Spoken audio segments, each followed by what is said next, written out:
NTA NEET की परीक्षा को लेकर के जो भ्रष्टाचार सामने आया है, ये बड़ा ही चिंता का विषय है। आज के इस वीडियो में मैं आपसे नीट के बारे में बात करूंगा, साथ ही साथ यूजीसी नेट की जो परीक्षा 18 जून 2024 को प्रस्तावित है, उसके बारे में भी हम लोग विस्तार से बात करेंगे। क्योंकि परीक्षा करीब है, एग्जामिनेशन सेंटर पे आपको क्या चीज़ें लेकर के जानी है, कई तरह के विषय हैं, कई तरह के प्रश्नवाचक चिन्ह हैं, बच्चों के मन में ऊहापोह की स्थिति है, उसके बारे में विस्तार से बात करेंगे। लेकिन सबसे पहले जो मुद्दा हमारे सामने है वो है एनटीए नीट का।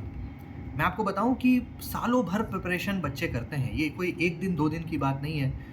साल दर साल परीक्षा की तैयारी होती है। कोटा और पटना और ऐसे कई सारे जगह हैं जहाँ पे लाखों लाख खर्च होता है, तब जाकर के बच्चे एनटीए नीट के लिए तैयार होते हैं। और उसके बाद अचानक से एक दिन पता लगता है कि किसी ने पेपर लीक कर दिया और कई सारे बच्चों का भविष्य खतरे में आ जाता है। यहाँ पे सबसे बड़ी समझने वाली बात ये है कि ये कोई पहली दफ़ा नहीं है, ये पहली बार नहीं हुआ है जब किसी एग्ज़ाम का पेपर लीक हुआ है। मैं ये अपील करना चाहता हूँ भारत सरकार से कि जो भी इसमें जो अपराधी सामने आते हैं, आज की ये खबर है कि पटना में कुछ ऐसे अपराधी सामने भी आए हैं जिन्होंने कबीलनामा अपना किया है। ऐसा बताया है कि करीब 30 से 35 लाख में डील हुआ था और एक दिन पहले क्वेश्चन पेपर लीक हुआ था, सारी चीज़ें रटाई गई थी।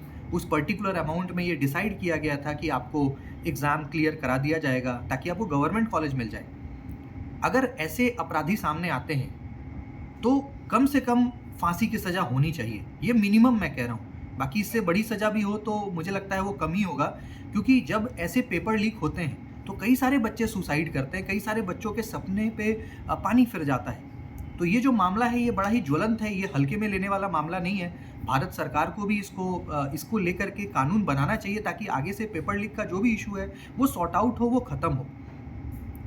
और नीट को लेकर के हालांकि कोर्ट में अभी मामला है, चीज़ें चल रही हैं, बड़े बड़े एडवोकेटर्स देश के हैं जो लगातार आवाज़ बुलंद कर रहे हैं और होना चाहिए। बहुत जल्दी कोर्ट का जजमेंट भी आएगा, हो सकता है नीट का परीक्षा दोबारा हो, इस पर भी विचार चल रहा है। बहरहाल ऐसे 8 केंद्र हैं पूरे भारत में जहाँ पे ऐसी घटना सुनने को आई थी। सरकार ने अपनी स्पष्टीकरण दी है, शिक्षा मंत्री धर्मेंद्र प्रधान ने भी इसके बारे में बातें की है। जांच चल रहा है, कुछ ना कुछ फैसला छात्र के पक्ष में ही आएगा, छात्रों के पक्ष में आएगा। और मुझे ऐसा लगता है कि जब तक सुप्रीम कोर्ट का जजमेंट ना आ जाए तब तक स्टूडेंट्स को अपना हौसला बुलंद रखना चाहिए, संयम रखना चाहिए। जल्दबाजी में आकर के कोई ऐसा कदम आप ना उठाएं जिससे कि आपको नुकसान हो और देश में ऐसी स्थिति बने जो नहीं बननी चाहिए। क्योंकि जो माननीय कोर्ट है वो उसका जो भी फैसला आएगा वो सर्वमान्य होगा और कहीं ना कहीं छात्रों के हित को देखते हुए ही आएगा। बाकी ऐसी घटना अगली बार से ना हो, इसके लिए मुझे लगता है कि सरकार को कोई सख्त कदम उठानी चाहिए, कोई ना कोई ऐसा सख्त कानून बनाना चाहिए जिससे कि इस तरह की घटनाओं पे विराम लगे।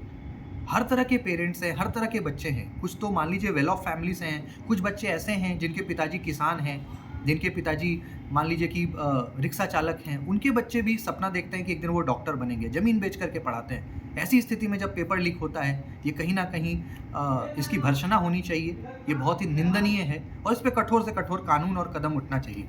दूसरा विषय ये है कि यूजीसी नेट की परीक्षा 18 जून को है, उसको लेकर के कई सारे छात्रों का ये प्रश्न आ रहा है कि भाई क्या लेकर के जाएं, क्योंकि ऐसा बहुत समय के बाद हुआ है कि एग्ज़ाम ऑफलाइन मोड में हो रहा है, पेन पेपर मोड में हो रहा है, ओएमआर सीट पे हो रहा है, पहले ऑनलाइन एग्ज़ाम होता था।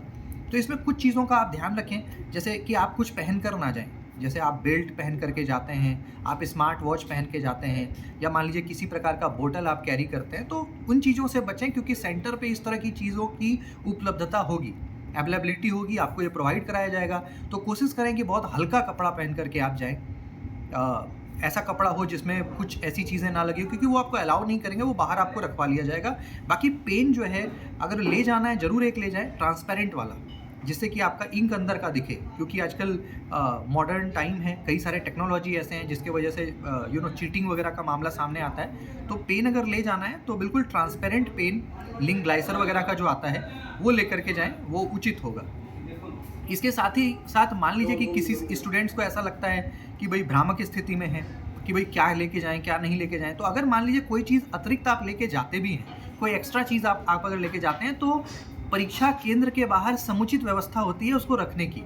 उसके लिए कहीं से भी आपको टेंशन नहीं लेना है। मान लीजिए इन केस आपके साथ कुछ चला जाए, बस हाँ इस चीज़ का ध्यान रखें कि परीक्षा का जो समय है उससे कम आधे घंटे पहले, 25 मिनट पहले आप केंद्र पे पहुंच जाएं, ताकि जो फॉर्मेलिटीज़ है, जो चेक करने हैं, वो चीज़ें आपकी हो जाए। साथ के साथ जो रिलीजियस चीज़ें हैं, जैसे मान लीजिए कोई मुस्लिम समुदाय के लोग हैं या कोई क्रिश्चियन है, किसी का पर्टिकुलर ड्रेस कोड है, कोई सिख है, तो ड्रेस कोड होता है कि नहीं का, ऐसी स्थिति में आप थोड़ा पहले जाइए ताकि आपका अच्छे से जांच हो जाए, चेक हो जाए और आप एग्जाम में बैठेंगे।